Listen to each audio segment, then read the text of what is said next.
wabarakatuh. Halo teman-teman semuanya, pernah nggak sih kalian bertanya mengapa dalam suatu kelas itu ada siswa yang mudah dalam proses pembelajaran dan ada juga yang lama dalam proses pembelajaran? Apakah karena tingkat kecerdasannya atau ada faktor lain yang mempengaruhinya?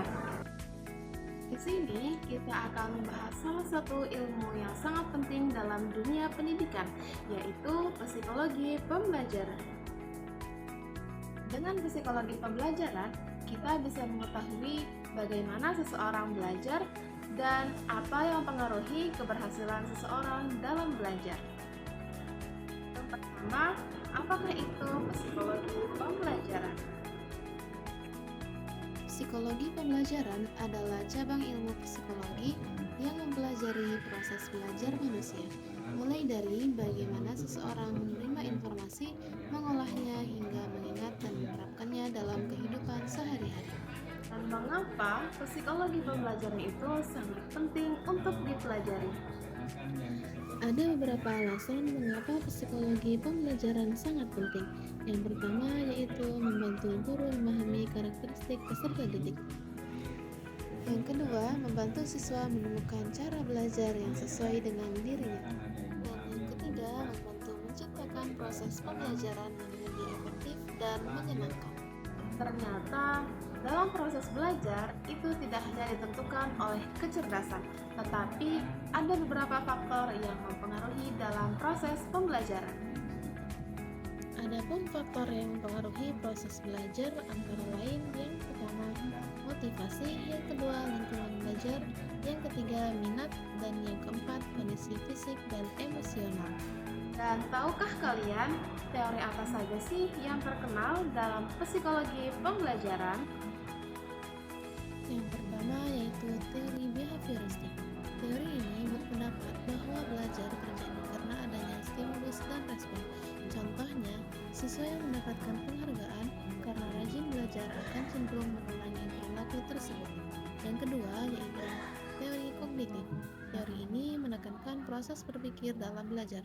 Siswa tidak hanya menghafal, tetapi juga memahami, menganalisis, dan memecahkan masalah.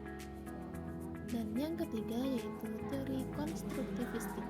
Menurut teori ini, siswa membangun pengetahuannya sendiri melalui pengalaman dan interaksi dengan lingkungan.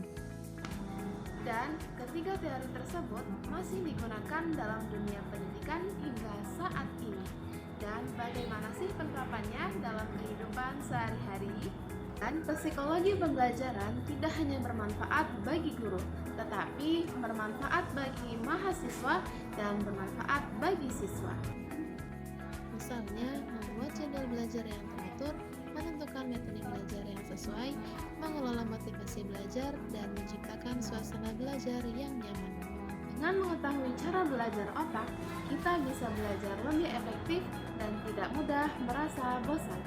Dari pembahasan tadi, kita bisa memahami bahwa belajar itu tidak hanya dari membaca buku atau menghafal materi. Dan belajar adalah proses yang dipengaruhi oleh pengalaman, motivasi, dan lingkungan, serta cara berpikir setiap individu. Semakin kita memahami psikologi pembelajaran, kita juga semakin tahu apa strategi yang tepat untuk mencapai hasil yang lebih baik.